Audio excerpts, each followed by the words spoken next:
ദൈവനാമത്തിന് മഹത്വം ഉണ്ടാകട്ടെ. എൻ്റെ പേര് റോസമ്മ. ഞാൻ കാവാലം സെൻറ്റ് തെരേസാസ് ഇടവകയിൽ നിന്നാണ് വരുന്നത്. ഞാനിവിടെ രണ്ടാമതാണ് ഇപ്പോൾ സാക്ഷ്യം പറയുന്നത്. ഈ പുണ്യഭൂമിയിൽ വന്ന് രണ്ടാമത് സാക്ഷ്യം പറയുവാൻ എന്നെ അനുവദിച്ച മാതാവിനും ഈശോയ്ക്കും കോടാനുകോടി നന്ദി പറയുന്നു. ജോസഫ് അച്ഛൻ ധ്യാനത്തിലൂടെ പറയുന്നത് പോലെ ടൈം ഷോർട്ടനിങ് എൻ്റെ ജീവിതത്തിൽ സംഭവിച്ചതിനെക്കുറിച്ചാണ് ഞാൻ ആദ്യമായി പറയുന്നത്. ഞങ്ങൾ ഇപ്പോൾ താമസിക്കുന്ന വീട് സ്ഥലവും വിൽക്കുന്നതിന് വേണ്ടി ഞങ്ങൾ 3 വർഷത്തിലേറെയായി ബ്രോക്കർമാരോടൊക്കെ പറയാൻ തുടങ്ങിയിട്ട്. എന്നാൽ അതിനൊരു അനക്കവുമില്ലായിരുന്നു, ആരും വരുന്നില്ലായിരുന്നു. ഞങ്ങൾ താമസിക്കുന്നത് നല്ല ഒരു സ്ഥലമാണ്, വീടും വലിയ കുഴപ്പമില്ല. എന്നാൽ ഈ കുട്ടനാടായതുകൊണ്ട് ഞങ്ങളങ്ങ് വേറൊരു സ്ഥലത്ത് താമസിക്കാമെന്ന് തീരുമാനിക്കുകയായിരുന്നു.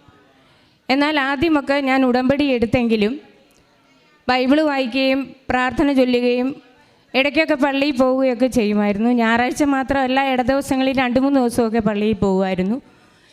എന്നെ പ്രേക്ഷിത പ്രവർത്തനവും ചെയ്യുമായിരുന്നു. എന്നാൽ കാരുണ്യ പ്രവൃത്തികൾ എനിക്ക് കൂടുതലായിട്ട് ചെയ്യാൻ സാധിക്കുമായിരുന്നില്ല. ഞാൻ ആർത്രൈറ്റിസ് ഉള്ള ഒരാളാണ്. പിന്നെ ഞാനൊരു റിട്ടയേർഡ് ടീച്ചറാണ്. എനിക്ക് യാത്ര ചെയ്യുന്നതിനും എല്ലാം ആരുടെയെങ്കിലും സഹായമൊക്കെ വേണ്ടിയിരുന്നു റിട്ടയർമെൻറ്റിന് ശേഷം. അങ്ങനെ ഇരിക്കെ ഇങ്ങനെ ഒരു അനക്കവും ഇല്ലാതിരുന്നത് കൊണ്ട് ഞാൻ ഉടമ്പടി കാര്യങ്ങളെല്ലാം ചെയ്യുന്ന ധ്യാനമെല്ലാം കൂടുമ്പോൾ അച്ഛൻ പറയുന്നുണ്ട്, ഉടമ്പടി നിബന്ധനകളെല്ലാം ശരിയായ രീതിയിൽ എപ്പോഴും ചെയ്യണമെന്ന്.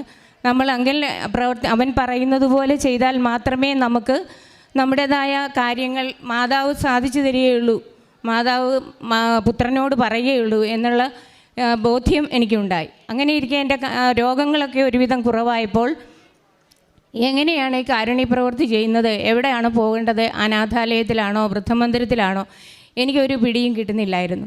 അങ്ങനെ ഇരിക്കെ ഞാൻ പള്ളിയിൽ പോകുന്ന കൂട്ടത്തിൽ ഒരു ചേച്ചിയോട് ഞാൻ ചോദിച്ചു, ചേച്ചി കാരുണ്യ പ്രവൃത്തിയൊക്കെ ചെയ്യുന്നുണ്ടോ, നമുക്ക് എവിടെയാണ് പോകേണ്ടതെന്ന് ചോദിച്ചു.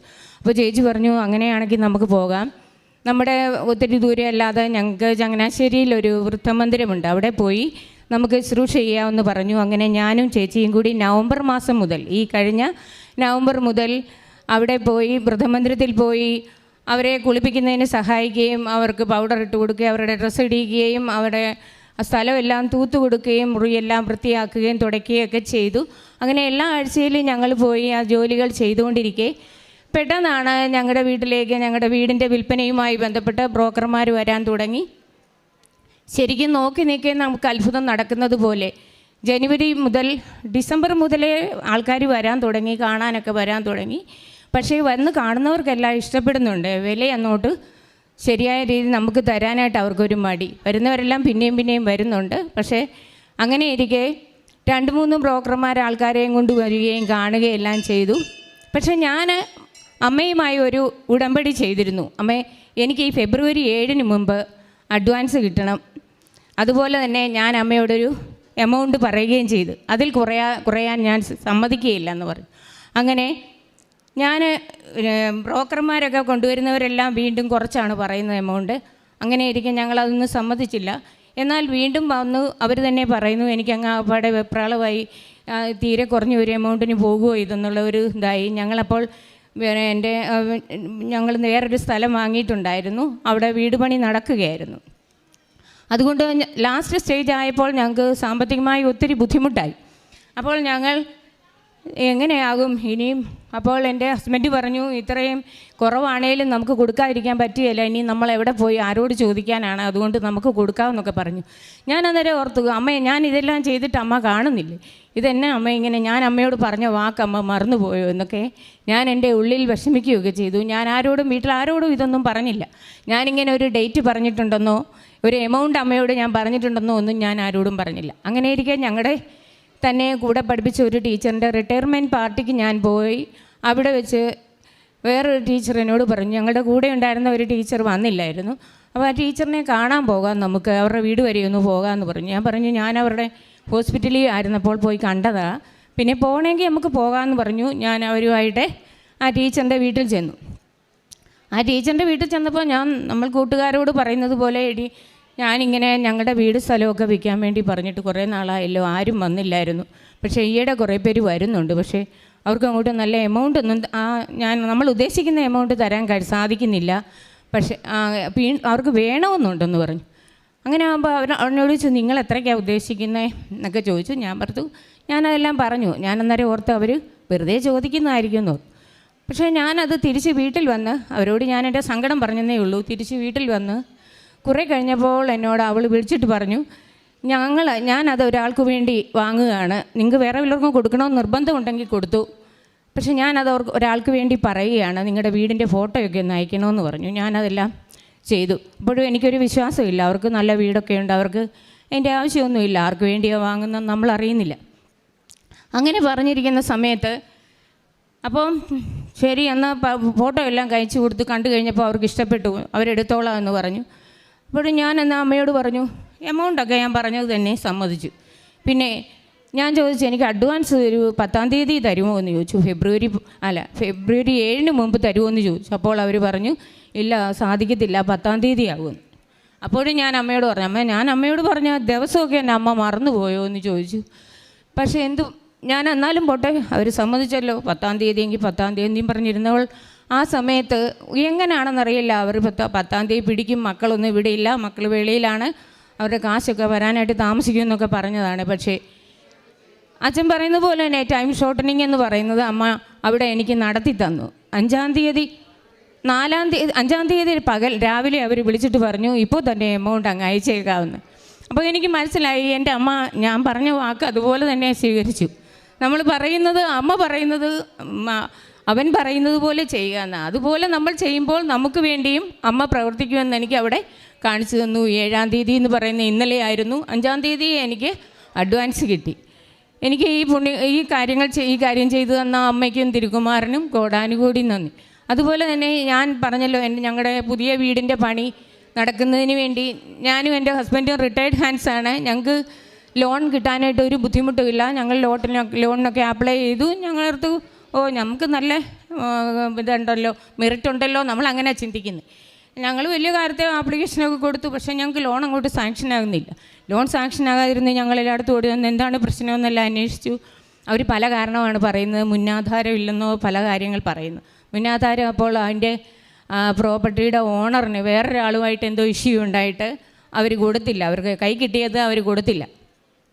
അപ്പോൾ ഞങ്ങൾ എന്ത് ചെയ്യാനാണ്, ഞങ്ങളിങ്ങനെ വിഷമിച്ച് ആകപ്പാടെ ഞങ്ങൾ തമ്മിൽ പറഞ്ഞു, നമുക്ക് ഇത്രയും ലോൺ കിട്ടാനായിട്ടുള്ള ഇതുണ്ട്, അവകാശം ഉണ്ടായിട്ടും നമുക്ക് കിട്ടുന്നില്ല. അപ്പം പാവപ്പെട്ട മനുഷ്യരുടെ കാര്യം എന്ത് പറയും, ഒരു ഇതും ഇല്ലാത്തവർക്ക് എന്തെല്ലാം കാര്യങ്ങളാണ് അമ്മ സാധിച്ചു കൊടുക്കുന്നത്. അങ്ങനെ ഞങ്ങൾ ഒരു ദിവസം ഈ ലോണിൻ്റെ എല്ലാം സാങ്ഷനാക്കുന്ന അഡ്വക്കേറ്റിൻ്റെ ഓഫീസിൽ ചെന്നപ്പോൾ ഞാൻ ഉപ്പ് എടുത്തുകൊണ്ടാണ് പോയത്. ഇവിടെ അമ്മ ഏതായാലും പ്രവർത്തിക്കാതിരിക്കുകയില്ലെന്ന് എനിക്ക് നല്ല ബോധ്യമുണ്ടായിരുന്നു. ഞാനവിടെ അദ്ദേഹത്തിൻ്റെ മേശയുടെ താഴെ വിശ്വാസപ്രമാണം ചൊല്ലി ഉപ്പിട്ട് പ്രാർത്ഥിച്ചു. എന്തായാലും തിരിച്ച് ഞങ്ങൾ വീട്ടിൽ വരുന്നതിന് മുമ്പേ അങ്ങേര് വിളിച്ചിട്ട് പറഞ്ഞു, കുഴപ്പമൊന്നുമില്ല, നിങ്ങളുടെ ലോണൊക്കെ സാങ്ഷനായി കിട്ടുന്നതാണെന്ന്. ഒരു പ്രശ്നവും ഇല്ലാതെ 2-3 മാസം ഞങ്ങളെ ഇട്ട് വേദനിപ്പിക്കുകയും വിഷമിപ്പിക്കുകയും ചെയ്തെങ്കിലും അവസാന നിമിഷം ഞങ്ങൾ ചെയ്യേണ്ടത് ചെയ്തപ്പോൾ ഞങ്ങൾക്കത് ശരിയായിട്ട് കിട്ടി.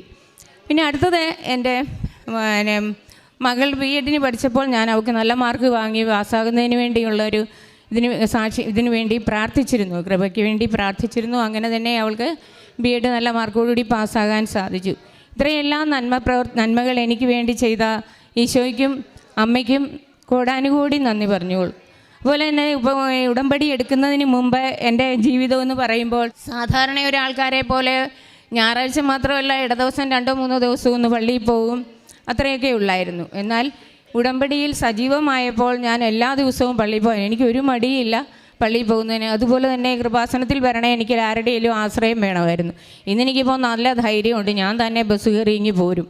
നിങ്ങൾ വരാവോ എന്നൊന്നും ആരോടും ചോദിക്കേണ്ട കാര്യമില്ല, അമ്മ എൻ്റെ കൂടെ ഉണ്ടെന്നുള്ള ഒരു ഉറപ്പും ബോധ്യവും എനിക്കുണ്ട്. അതുകൊണ്ട് ഞാനൊരു പ്രശ്നവും ഇല്ലാതെ ബസ് കയറി ഇങ്ങി വരും. എല്ലാ മാസവും ഞാനിവിടെ വന്ന് പത്രം വാങ്ങിക്കുന്നുണ്ട്. അതുപോലെ ഞാനൊരു 10 കാശ് രൂപമൊക്കെ വാങ്ങിച്ച് ഉപ്പുമൊക്കെ വാങ്ങിച്ചുകൊണ്ട് പോകുന്ന വഴിക്ക് ആവശ്യമെന്ന് തോന്നുന്ന ആർക്കാണേലും ഞാനതെല്ലാം കൊടുക്കുകയും ചെയ്യും. കൃപാസനത്തെക്കുറിച്ച് നന്നായി പറയുകയും ചെയ്യുന്നുണ്ട്.